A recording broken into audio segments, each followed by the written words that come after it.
All right. Good evening. We are learning tonight Maseches Eruvin, Daf Tes Zayin. It's 8:40, right? It is 8:40. Last night we were discussing toward the end of Daf Tes Vavam Beis, right after the Mishnah. There, the Mishnah Tes Vavam Beis spoke about a machlokas, just looking at the first few words after the Gemara opens, about parutz ke'omed. If you have a wall that is literally 50-50, half physical wall and half open space, how do we view that in the realm of a mechitza? Is that a thing or is that not a thing? Is it a zero, in which case you can't carry, the wall doesn't count?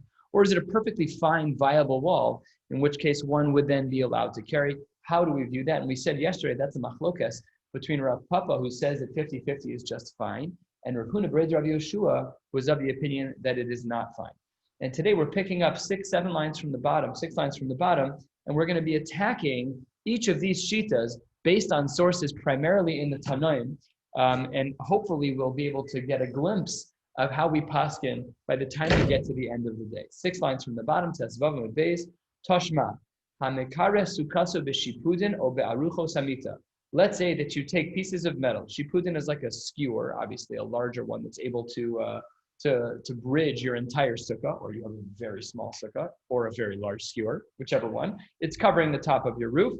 And also, aruko samita, they have bedposts, things that are used for other purposes, and that's what you have covering. So, let's say, how is it spaced?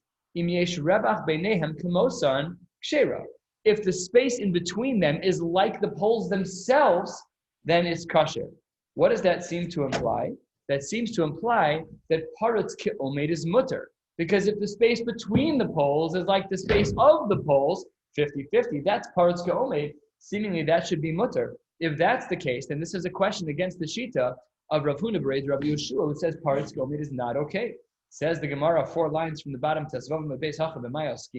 what must we be dealing with here in order for Rav Huna B'Reid Rav Yoshua to save his shita? Kishenichnas v'yoteh. Yes, it's true that there's a space in between each of the poles. However, it's slightly large enough that you're also able to put another piece of metal in theoretically, in and out. Namely, it's not really parutz ke'omed. It's a little wider than parutz ke'omed. Because in order to put the piece of metal in and take it out, you need a little bit more space. You need to be able to get it in. So therefore, this is not really a case of parutz ke'omed, even though the language of this source in the Tanaim seems to be that way. And then the Gemara says, wait a minute, I mean, technically speaking, we could have made it 50-50. Make it a little tighter. What do you mean? Why are you saying specifically it's not that way? Amar Rav Ami says, no, he actually left over a little bit of room. That's answer number 1 as to how we can get out of this concern. Number 2, 3 lines from the bottom, Rava Amar, Im hayu nesunin arev, nosno shesi nosno arev. If the poles are, let's say, for example, running the width, then the schach could run the length and vice versa. How does this solve any problems? Rashi here explains this. We're not going to read it inside, but if you want to take a look, Rashi Dibur Hamastil Im Hayu explains this, that basically, in order for a schach to stay up, you need a little bit of extra schach to hang on the walls to the outside of the sukkah itself. So there really is more schach than 50%. And therefore, when you have, let's say, one going lengthwise, if you have the metal going lengthwise and the schach going perpendicular to that, then you will technically have more than 50%. And therefore, he says that this case is as well not a case of true parutz ke'omed, in which case the shita of Rav Huna B'Reid Rav Yoshua is kept alive. Another question, Toshma. Sheyara, this was actually part of our Mishnah in some way, but a little bit of a different application. Let's say that you're on the road, you're in the desert, and you want to make a little encampment. Sheyara shafanta bebika. So you have a whole caravan, and you decided to make camp in a bika. V'hikifuha, and you surround the space where you want to make camp, bigmalin, with camels, be'ukafos, which are saddles, turning to the top of Tes Zayin Amud Aleph, be'avitin, Rashi says those are pillows that go under the ukaf, underneath the saddle. The shlifin, Rashi says shlifin is masuos, these are packages.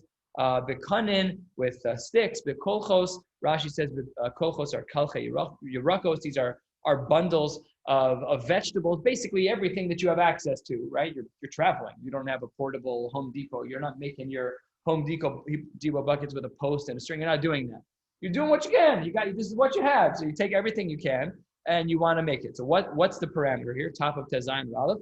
The din is that if you do that, then metaltal and besocha you're allowed to carry with one caveat. Ubilvad shelo yehe ben gamal legamal kimalo gamal. That if the gap between any two camels is not the size of a camel, or ben ukaf leukaf kimalo ukaf, or between one saddle and the next there isn't a space that's equally the size of an ukaf, or ben avid la'avid kimalo avid, or like the pillows that are under the saddles, that if you're using them as part of your wall, that there isn't a space between one pillow and the next that's similar to a pillow. So what do these examples show us?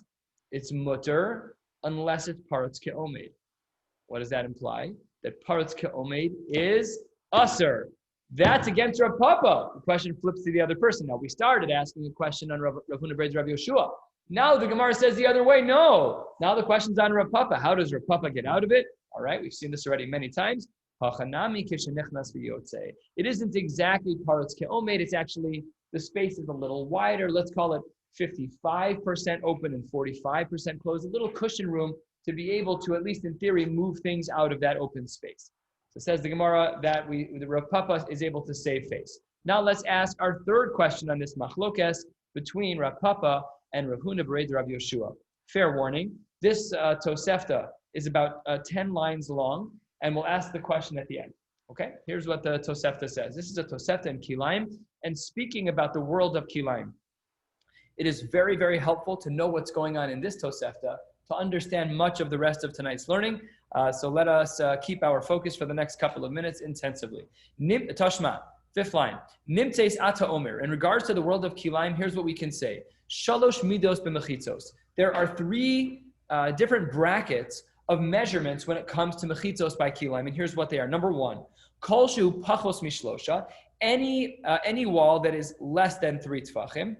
Sarach shelo yehe bein zeh lezeh shlosha. You have to make sure that between those pieces of wall that there is not a break of 3. Kidei shelo yizdaker hagedi bevas rosh. To make sure that the gedid, that the animals are not able to get their head in bevas rosh. Rashi, first of the narrow lines, 5 lines down, Dibur HaMaschil, Tzarich, Rashi there says, what does it mean, bevas rosh? Klomar lehedya below ikuv. You can just quickly, the animal can go in with ease. There's nothing holding him back, says Rashi. So that is what bevas rosh means, and that's why if it's less than 3 tfachim, we have to make sure that animals cannot get in there. That's category number 1. Category 2, says the Tosefta, kol shu shlosha, anything that's above that less than 3, it's either 3, umi shlosha ad arba, 3 up until 4 tfachim. There, it's a different measure. Tzarech shelo yehe bein zeh lezeh kim lo o, kidei shelo yehe paratz ke'omed. This is very, very specific, where we have to recognize that the spacing cannot be paratz ke'omed. We already see our question popping off the page. We'll come back to this. And then in this second category of 3 tvachim up to 4, the Tosefta adds, B'im haya paratz meruba al ha'omed, that if the open space is larger than the closed space in the mechitza, then af keneged ha'omed aser, then you're not allowed to, then there you have an isser kilayim, even where there is wall. Even where there's wall, that's a big chumrah. Right? Because we're talking about a mechitza that's halachic, but we're saying that the wall might not be kosher if it's paratz ke'omed. Even opposite the omed. Why? There's a wall there, because halachically speaking, that wall is not a wall. Afal pi, that the vegetation is separated by a wall. We don't care. The wall is not a wall. Okay, so that's category 2. Category 3 in the Tosefta, kol shehu dalet, anything that is 4 tfachim and greater, ume arba ad eser amos, from 4 tfachim to 10 amos, a very, very large gap. 4 tfachim, let's call that a foot and a half, and eser amos is 15 feet, 20 feet. It's a pretty big gap. Anything in that category, this is the third section of the Tosefta by Kilaim. What does it say there? Sarach shelo yehe bein zeh lezeh kim lo o, shelo yehe paratz ke'omed, a similar language, that in this category, anything that is above, that is 4 tfachim or above, up until 10 amos, you're not allowed, you cannot have anything that is of an equal break in between to make sure that there's nothing that's paratz ke'omed. V'im haya paratz ke'omed, here we're not as strict. Keneged ha'omed mutter, keneged ha'paratz aser. Then putting in kilayim opposite a wall that does exist, even if it's too small to halachically be a wall, we're lenient by kilayim here, but keneged ha'paratz, but opposite the parts of the wall that in fact are broken, there we would taka say that it's aser. V'im haya omed meruba ala paratz. What if it was reversed? What if these walls that we're talking about here, there's more physical wall than open space? What would we say then about kilayim? So then, and this is a big kula, af keneged haparatz mutter. Even had it been opposite the parutz, opposite the open space, we would not say that there's an isser of kilayim. Goes to show you the power of a halachic mechitza, because we're putting kilayim literally right next to each other, and there's no isser at all, because halachically speaking, not physically, but in halachic reality, there is a wall there. It's a very powerful idea. Kilayim is an isser doraisa. And we have this theoretical halachic wall that functions to the point that there's no isser kilayim anymore. Why? It's a wild idea. And also on the chumrah side that we saw earlier, do you violate an isser deoraisa of kilayim if you build up against a wall when it's parutz ke'omed? That's craziness. They're not touching each other. Unbelievable. So that's a very powerful idea. Let's learn the last couple pieces of this Tosefta, and then we will isolate the question from this rather lengthy Tosefta.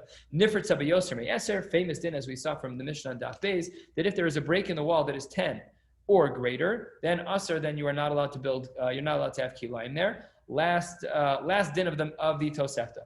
Hayusham kanin hadokranin ve'asalahen peya milmala. This is something that we saw earlier. As you may recall, we spoke about an idea where you put posts in the ground and then you take vines and you build a little lechi v'korah system of your own in order to put kilayim in the inside. We spoke about this a couple of blot ago. So same thing here. So then the halacha is afilu biyoser me'eser. If you have this system in place, then even if from pole to pole it's more than 10 amos there, we would say mutter. Close scene. That is the end of the Tosefta. Says the Gemara, based on this Tosefta, we have a kasha.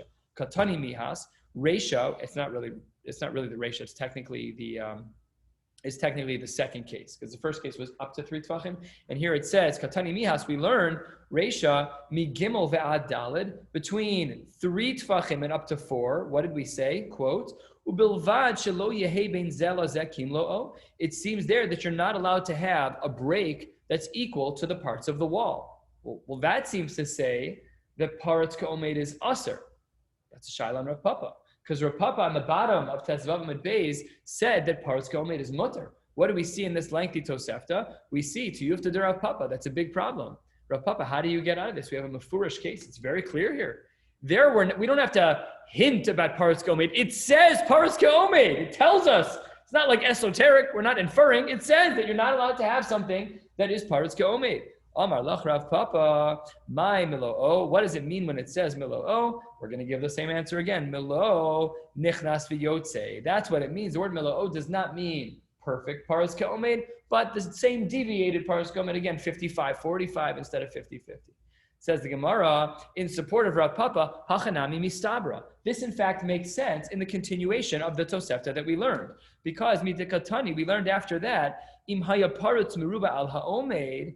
Then we said af keneged ha'omed aser. That was in case 2. Let's see what that says. It says that if the open space of the wall is greater than the actual physical space of the wall, what did we say? Af keneged ha'omed aser. What's the inference? If you're saying that when its parutz is greater than the omed, that there's an isser there, what is the inference? Ha ke'omed mutter. But had it been the same, it would have been mutter shmamina. So therefore, Rav Papa's sheet is not only answered, but he's got a very good argument in his own favor from the very same Tosefta. Very good. In fact, the question is so good that the Gemara pivots it back to against Rav Huna B'Reid Rav Yoshua. Wait a minute.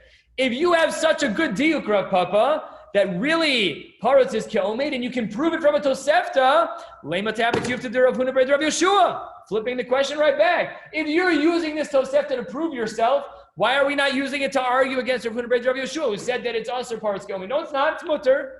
Says the Gemara, Omar Lach, what would Rav Huna B'Reid Rav Yoshua say? He would argue back as follows. I would argue, wait a minute, look at the last case. What did it say there? Im haya omed meruba al haparutz, that if the wall was physically more in place than it was not in place, af keneged haparutz mutter, that even opposite the open space, it would be permissible to plant kilayim. What's the diuk? Hakiparutz aser. So Rav Huna B'Reid Rav Yoshua says, I understand what you're saying from case 2 in the Tosefta, but when I look at case 3, I see a proof for my shita. Says the Gemara, that's a big problem.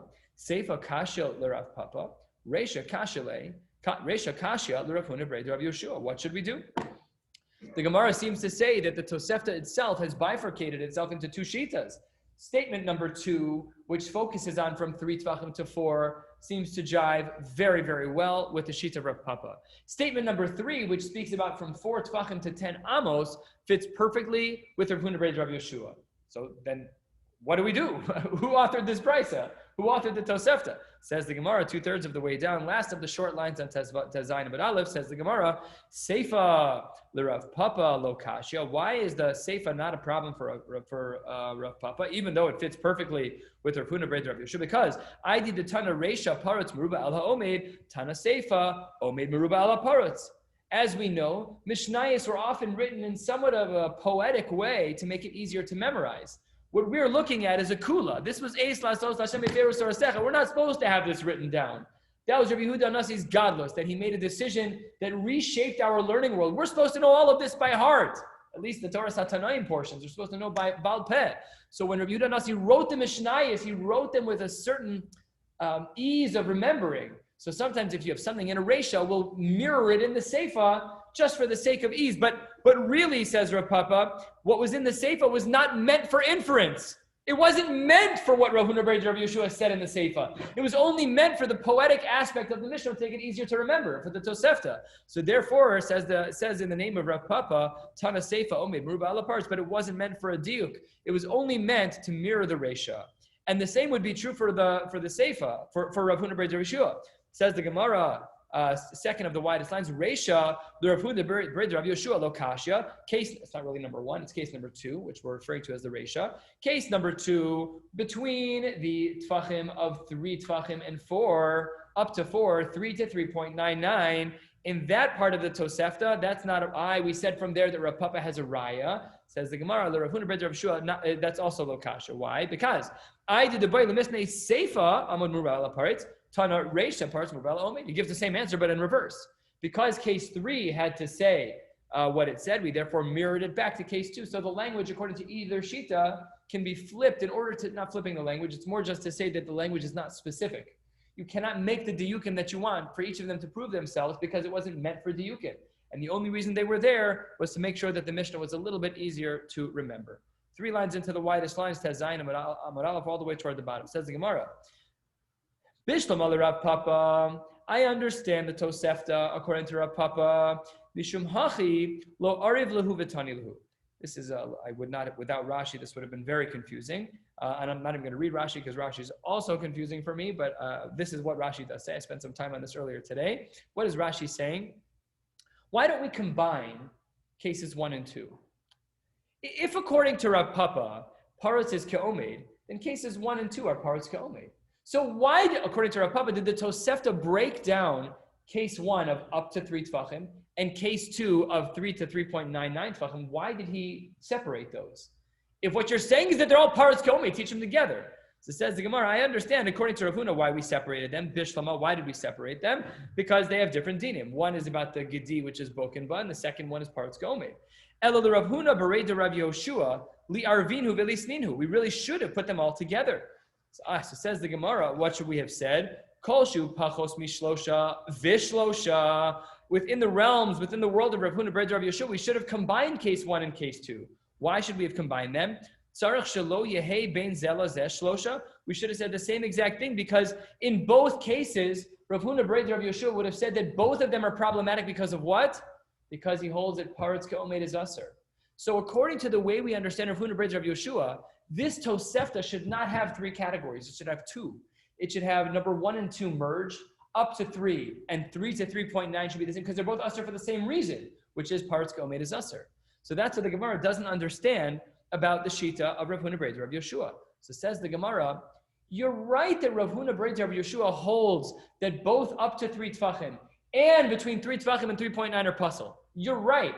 Rav Huna agrees to that, but not for the reasons that you think. Says the Gemara 4 lines from the bottom, because mishum lo dami psula de reisha le psula de seifa. The reason why case 1 is puzzle according to Rav Huna B'rei Rav Yeshua is not the same reason that it is for case 2. How does it play out? Says the Gemara, psula de reisha kidei shelo yizdakir hagdi b'vas achas. The reason why Rav Huna says that case 1 is usher is not because of parutz ke'omed is usher. It's because of the gedi. It's because you invalidated the wall. That's why he holds its puzzle. But psula de seifa was shelo yehei parutz ke'omed. Case 2 was because he holds parutz ke'omed is usher. So no, even according to Rav Huna B'rei Rav Yeshua, we still need 3 distinct cases in the Tosefta To combine cases 1 and 2 would have been a misnomer. We would have incorrectly assumed why each case was puzzled. And we would have assumed that both of them are going to be puzzled because of parts ka'omed. Incorrect. One is puzzled because of the gedi, because we're afraid that the animals will be mizdakik in there, that they're going to ruin it. And the second case would be usher according to Rabbi Yeshua because of parts ka'omed. Barely shifting gears, we're still in the same Tosefta, but getting a little bit more analytical of the Tosefta itself, says the Gemara with a little more simplicity than the last few lines, Pachos mishlosha mani. What did we learn in our Tosefta? If you look back at the 5th line of the Gemara, 6th line of the Gemara, we said there that anything up to 3, you have to make sure that it's really very close to one another so that animals can't get in. Money, whose shita is that? 2 lines from the bottom, says the Gemara, Rabbanan here. It's the shita of the Chachamim. What do they say? The Amre, they say, Pachos mishlosha minan lavud. Shlosha lo minan lavud. Up to 3, we hold like lavud, 2.99. Everything that amount and under good to go, we say lavud. So that's why the Tosefta began with that bracket, 0 up to the point where lavud no longer functions, which is 2.99, getting to 3, right? So it says the Gemara, must be that that's the sheet of the Rabbanan. Pachos mishlosha minan lavud. Shlosha lo minan lavud. Says the Gemara, I know we've learned this a couple times. Who's the dissenting opinion on lavud? Rav Shimon ben Gamliel. What does he say? Lavud is 4 tvachim. So it says the Gemara, Ema Seifa. Hold on. Kolshu shlosho mishlosha v'ad arba. When we go to the second category in the Tosefta of 3 to 3.99, what should we have said? Turning to the top of Tazayin, Amud Beis, we should have said, Asa'an the Rav Shimon ben Gamliel to Amar Pachos me'arba lavud. That must be what case number 2 in the Tosefta is talking about, namely, the Tosefta has different authors. The first part of the Tosefta of up to 2.99, that's the Shita of the Rabbanan, because they hold that lavud's up to 3. The second section of the Tosefta, it must be Rashbag. Why? Because why else are you separating this amount? It must be that he holds a different amount, that he holds that there's still lavud in that case. Says the Gemara, arguing in favor of this split, De'i Rabbanan, if in fact the second stanza of the Tosefta was the Rabbanan, the Rabbanan mishlosha v'ad arba, it should have been shlosha v'arba chadhu.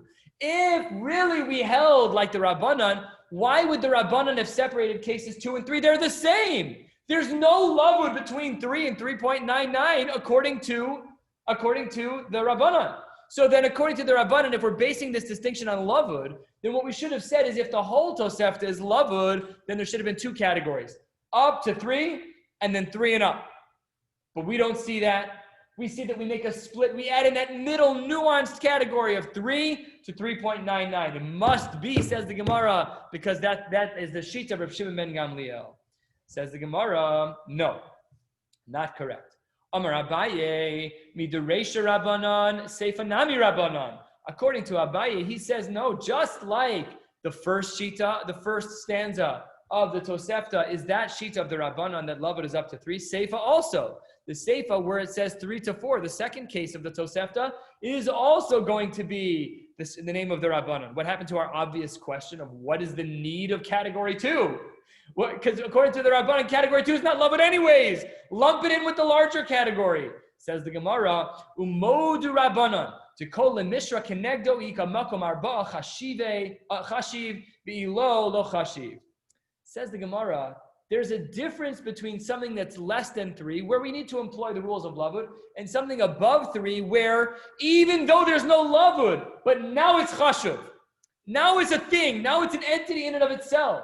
And therefore, the Rabbanan held that the middle stanza of the Tosefta of 3 to 3.99 needed to exist separate of the world of lavud. We do not need to explain that it's Rashbag, that the reason why we included the middle category of the Tosefta of 3 to 3.99 is because of Rav Shimon ben Gamliel. That's not right.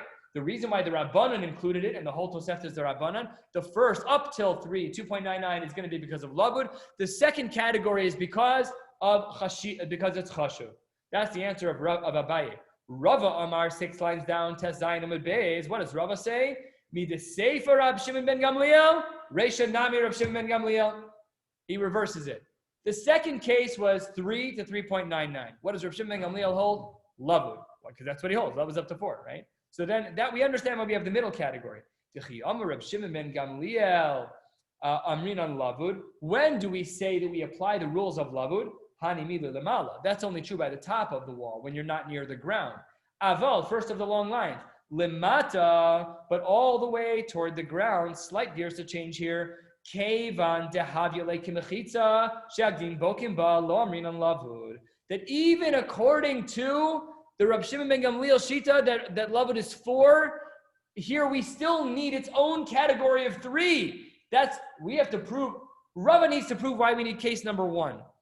According to Rava, that our whole Tosefta is within the world of Rav Shimon ben Gamliel, who holds that love is up to 4, we understand case 2 of the Tosefta of 3 to 3.99. What we don't understand is why Rashbag needed the case of up to 3. Says Rava, the reason he needed the case of 3 is because love doesn't apply when there's animals there. If animals are boken bo, we don't employ lavud. The whole mechitza is puzzle. And therefore, according to Rashbag, we needed case number 1 in our Tosefta. So where are we up until this point? We asked already, let's see, we asked, 3 questions, I think? I think we're up to question 4 here. We asked 3 questions on the machlokes between Rav Papa and Rav Huna Breder Rav Yehoshua. As of now, all of the Amoraim have held their shitas. Everyone is standing clear at the moment. Let's try one more, and then we're going to get to some halacha lemaisa components and actually get a psak and learn a fascinating Tosfos. Says the Gemara as follows. First of the widest lines toward the end, Toshma. Let's see another source in the Tanaim. Where is this? We learned this already. This is on Daf Yud Aleph. Defanos halalu sheruban psachim v'chalonos mutter. We said that if there's a wall that is ruban, the majority of that wall is psachim, openings and windows, it is permissible. And what is the end of that line in the Gemara? Ubilvad sheyehei omeid meruba al haparutz. Provided that there's more physical wall than space. Says the Gemara, that is an inherent contradiction. Those 2 parts of the same sentence, those don't work. You can't say the majority of the wall is open and then say provided that it's omeid meruba al haparutz. That doesn't work. And asks the Gemara, sharuban sal kadaita. It can't be that the majority of the wall was open. If the majority of the wall was open, then you violate the second part of that very stanza, which is what? That it has to be omeid meruba al haparutz. Okay, it's just something's wrong. So it says the Gemara, like we saw in Yud Aleph as well. Ela sheriba ben psachim v'chalonos. There were a lot of doors and a lot of windows. However, it was not a majority. Then we said mutter. Ubulvad she'eh omeid meruba al haparutz. And we said there, and as we just quoted here, provided that it's 51% closed off. What's the diuk? The diuk is hakiparutz aser tiyufta de Rav Papa tiyufta. The double tiyufta. That's the punch. That's the uppercut. Now he's done. And we ruin the sheet of Rav Papa because Rav Papa had no way to get out of this argument. It's very clear from this case of the wall that has some openings and has some windows. The diuk there is clear that it's less than that. That when it's omeid meruba al haparutz, that's mutter, and the diuk is that hakiparutz aser. That when it's 50-50, parutz keomeid is going to be aser. That rejects Rav Papa and supports the sheet of Rav Huna Breder Rav Yehoshua. I look at the next words. What just happened? You just told me that we couldn't hold like Rav Papa, that tiyuvta to Rav Papa tiyuvta. All of a sudden, without any explanation, you just went from rejection to acceptance. Asks the Gemara, come on, tiyuvta v'hilchasa. That's not possible.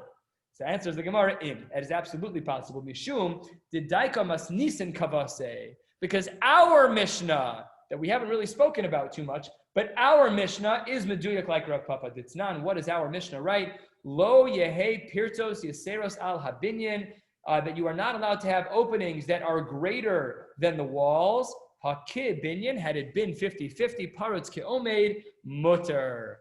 Wow, that is for psak purposes. These Gemaras should make people go wild. That's not normal. How did you get from saying tiyufta to Rav Papa tiyufta to Hilchasa? And the answer is that we fall back on our very Mishnah. So two interesting and important ha'aras. Number one, the fact that we fell back on our Mishnah. What about the Toseftas that we learned?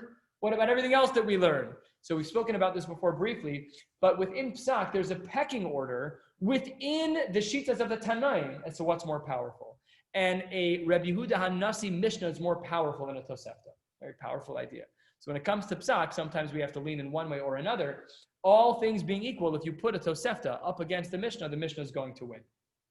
Second ha'ara is the Shita of Tosfos. Take a look at the top Tosfos. Dibra Hamaskil v'Hilchasa Rav Papa, says the Gemara, Ainli Tmoha, don't ask me to hakaimal and parutz ke'omeid mutter, that over here we just paskin that parutz ke'omeid is mutter, that 50-50 is fine. But Elsewhere, Ubeperak Beis Zechul and Masik, there we concluded, L'kulei alma mechza al mechza eino kirov. There we said 50-50 is not majority. Stira and sugyas. Says the Gemara, Umaisi Allah, he did Tanur over there was a question that was asked, V'hachalo Maisi, we didn't ask that question here. Says the last line of Tosfos, a very powerful idea. First, let me just frame out the question again. Here, in Eruvin Tezayin, we said Paretz Gomed is mutter. There, in Chulin, we said Mechza al Mechza is not rov. Says Tosfos, a very long line, the Shema yesh l'chalek bein mechitzos le'isser v'tumah. Maybe when it comes to mechitzos, to walls, maybe there what we're talking about is different, halachically speaking, than the 50-50 of Isser V'Tuma. What does that mean? Why? So this will record, this is where, when you learn a small Tosfos and it sounds easy, you've done something wrong. That's not possible. My son came home tonight, he said he learned a beautiful Tosfos and he understood it. I said, was it short or was it long? He said it was long. I said, okay, I'll maybe we can talk about him. But the short Tosfosim are always the killers. And this Tosfos is Omer Dorsheni. How do we understand that 50-50 by Isser V'Tuma is problematic, but 50-50 by Mechitzos is mutter? Not for now. But that is what the Gemara says, and it brings us to our next Mishnah. We're going to do another third of the page. We'll stop at the 2 dots there by Makif and Bekanim, and a little bit more to go. Mas Nisan. Makifin, we are allowed to surround the space, Shlosha Chavalim Zelam Alamizeh, Zelam Alamizeh, one over the next and one over the next, 3, 1, 2, 3, one above the other, Ubilvad, provided that, Shelo Yehei Ben Chavel Chaver Shlosha Tvachim, provided that the interval, that the space between one and the next does not exceed 3 Tvachim up to 2.9. Shir Chavalim, also a challenge with the Gersa here. Is it Shir Chavalim Ve'ovyan? Are we talking about a double shear? What are we talking about, width and length? Or, as the Hagos V'Tzionim has here, Shir Chavalim, Ovyan Yeser Al Tefach. It's a little bit different. So we have to just be careful with the language here. So according to that second reading, the shear, the width of the chaval, the height of the Chavalim, when we look at them from the top to bottom, when we look at them vertically speaking, it has to be Yeser Al Tefach, all three together have to total more than 1 tefach. Kedei sheyehei hakol asara tefachim. 2.9 plus 2.9 plus 2.9 is 8.7, something like that. Whatever it is. Yeah, it's 8.7. And what do we have left? 1.3. So then we need a tefach and a little bit. That's the rope. In order to get to 10 tefachim, so that's what the Mishnah means. You have to get yeser al tefach, has to be a little bit more. So that's what the Mishnah gives as a shear. Makif and v'kanin. You're also allowed to use reeds. Ubilvad shelo yehei ben kana lechaveiro shlosha tefachim, same deal. B'shayara dibru, says the Mishnah, we're only talking about in a caravan setting when you're not in a normal community. We're talking about b'shayara. That's Shitas Rabbi Yehuda. V'chachamim omrim lo dibru b'shayara lav dafka lebahova. Wherever you are, it's not specific to being stuck in a desert. This is just a mutter way to build a mechitza. Why are you saying that? Is this b'di'evet? The carrying is b'di'evet, so we only allow the kula there? Or no, it's the chatchila. Which one is it? It says the Gemara, it says the Mishnah, that's one shita. And then seemingly distinct shita, we're not going to learn about this tonight, but we will learn about it at another point. Kol mechitza, she'eno shel shesi v'shel orev. Eino mechitza. Wow, Tivi Rabbi Yossi, Rabbi Yehuda. This seems to intermingle the halachos of lavud in two directions. Because he's of the opinion that until you have shesi v'arev, which is both vertical and horizontal lattice work, until you see lattice work, each one within 3 tfachim, it'll look like a chain link fence, but not on an angle, just kind of running across top to bottom. That's how it would be mutter on an angle too. Just I guess bad to make the caveat. Good on an angle too. But nevertheless, that's what he says here. It has to be shesi v'arev. It has to look like lattice work. Otherwise no dice. And then the Mishnah concludes, v'chachamim omrim echad mishnei dvarim. We only need one or the other, shesi or arev. Amar Rav Hamnuna, we take out the words Amar Rav. Amar Rav Hamnuna, Hare Amru Omed Meruba al Haparetz B'Shesi Have Omed. We said that if it's B'Shesi, that if it's standing up vertically, you're good to go. Boy Rav Hamnuna Be'erev Mai. What if it's only going laterally? Amar Abaye Tashma. Let's see. Shir Chavalim Ve'ovyan. Also here we see the language of Ve'ovyan again. Yeser al Tefach Sheyihu Hakol Asar Tfachim.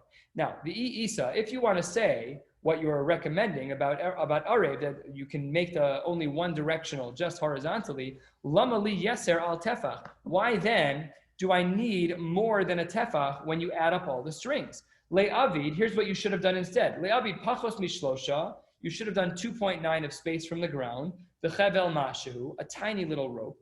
Upachos mishlosha v'chevel mashu, another 2.9 in a tiny little rope. Upachos me'arba v'chevel mashu.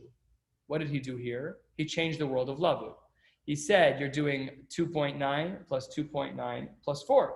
So that should work, right? It's lavud plus 4 tfachim. Says the Gemara, but Tzibra, what are you talking about?